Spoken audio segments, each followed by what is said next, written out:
Breaking news here on NFL Live. Adam Schefter reporting that four-time All-Pro linebacker Fred Warner reached an agreement on a 3-year, $63 million contract extension.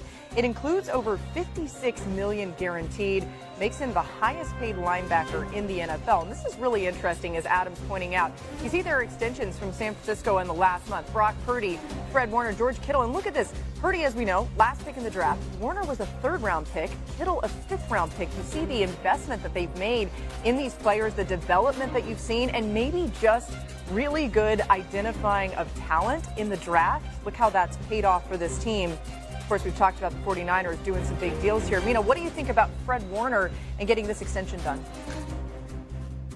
I mean, Fred Warner rocks. I know that's not exactly sophisticated football analysis, but I was just watching him on tape, and he's been the best outside linebacker in this league now for years and years. He's so fundamental to what they do on offense, and it's because of his unbelievable versatility, his athleticism, his sideline-to-sideline range, his brain. He is probably the best linebacker against play action that I've ever seen.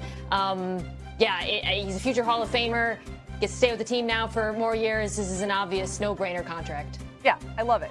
He's somebody that also is such an incredible presence in the locker room and on the field, as you illustrated there, Mina. All right, let's talk about somebody else who's kind of in the same vein. Live from our Adam Schefter, the Browns have signed quarterback Shedeur to a 4-year, $4.6 million contract. Going to be really interesting to see what his future is in Cleveland and whether or not he makes the team. All right, coming up, Derrick Henry has a new. It's only May, and the Eagles are already making moves, putting the rest of the league on notice. We welcome you to NFL Live. So glad that you're with us. Mina Kimes, Peter Schrager, Tim Hasselbeck here with you for the hour.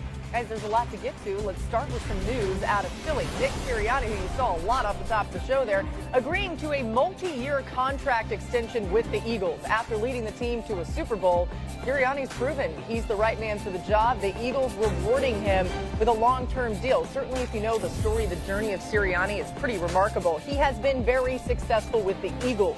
He's 54-23, including the playoffs, and that's the fifth best record by a coach in NFL history, trailing only Guy Chamberlain, Vince Lombardi, John Madden, and Ray Flaherty. All four of those guys in the Hall of Fame, just saying, very good company to be in. Tim, how do you think Sirianni has gotten to this point in his career?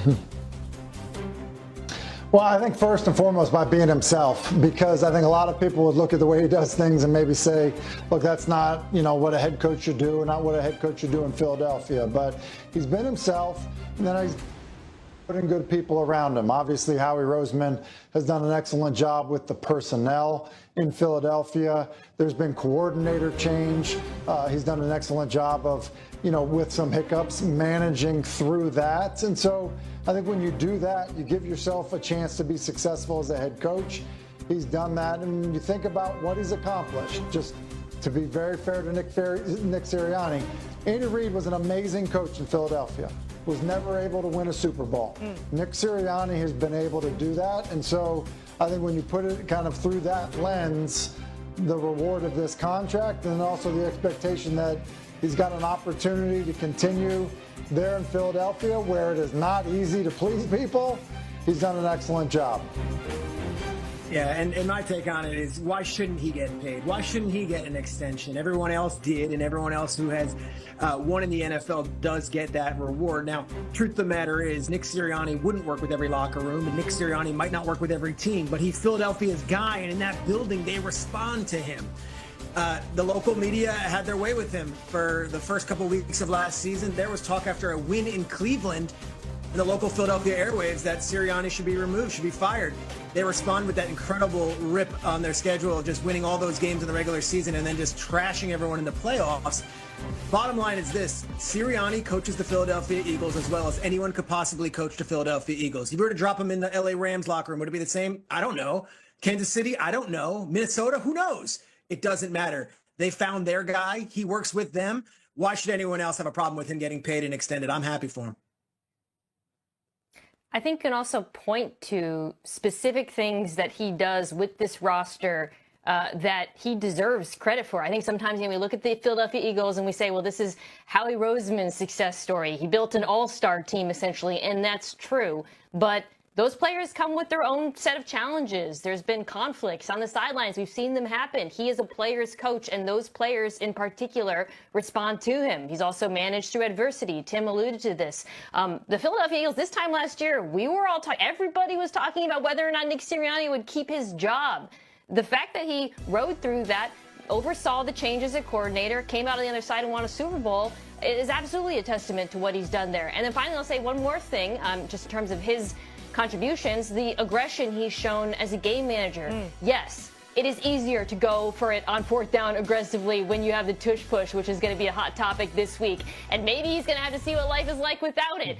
But not every coach would have been as aggressive as Sirianni's been from the very beginning in Philadelphia, and he deserves a ton of credit for that as well. That's a great point. We'll get to more on that tush-push situation a little bit later on. It seems like Sirianni has always had this unwavering faith in his players, and somehow that breeds amazing confidence. It makes sense. Another number to point out, he's one of 3 coaches ever to make multiple Super Bowls in his first 4 seasons, along with Mike Tomlin and Joe Gibbs. Elsewhere in the NFC East, let's talk about some of the buzz in Dallas as the Cowboys kick off OTAs today. Now, after falling short yet again in the playoffs, the Cowboys looking to George Pickens to bring a new edge to their offense. Here's what CeeDee Lamb had to say about Pickens' role in the offense. This is CeeDee talking, not me, but I'm going to have to say it like CeeDee. Lamb said, "We both won. It ain't no A, B, none of that. It's one. You look over there, you see one. You look over here, you see another one." So what you got to do with that? Basically, he's saying they're both really good. All right, aside from acquiring Pickens, the Cowboys also brought in Dante Fowler Jr., Solomon Thomas, Javonte Williams, and Miles Sanders as free agents. Then they had a great draft. They got Tyler Booker, who's expected to start at right guard. That's key. Pass rush specialist Donovan Ezeraku, corner Siobhan Ravel Jr., and running back Jaden Blue out of Texas. It's a who's who when it comes to the draft and some of these great additions that they've made in the offseason. So that's big. But when we talk about all these things, I think the main one, right, is George Pickens. So, Peter, what do you make of those comments from CeeDee Lamb about both of them kind of being ones? I loved it. And I'll say this. I've spoken to Cowboys sources over the last 2 weeks since that trade has been made. It makes a lot of sense when you talk to them bringing in Pickens. He's 24 years old. He hasn't even scratched the surface of what he can be. He's going into the final year of a contract, so he's going to be motivated financially. And there's this albatross around his name that he's this like cancer in the locker room where they don't see it that way. And they've spoken to people in Pittsburgh. Now, with their immaturity, of course, we've documented it well. Late to practice, late to game, all that stuff. But with a motivation of, hey, you're going to come to the Dallas Cowboys and you're going to make career life-changing money if you have one good season, that this makes sense. And from them, they went through the draft inside and out. And there was probably one player that they viewed in the same breath as George Pickens at that position.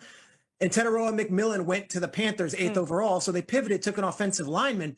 But this was better than any draft pick that was possible at the wide receiver spot. As for CeeDee Lamb, I love this. This is CeeDee Lamb saying, I have no problem sharing the spotlight. I have no problem seeding some of my targets. CeeDee Lamb had 73 more targets than the next leading wide receiver in Dallas last year. He's probably looking at this as relief. And you know wide receivers, they could be prickly, they could want their balls. In this case, CeeDee Lamb showing a lot of leadership saying, no. It's the two of us. It's not just me and then him.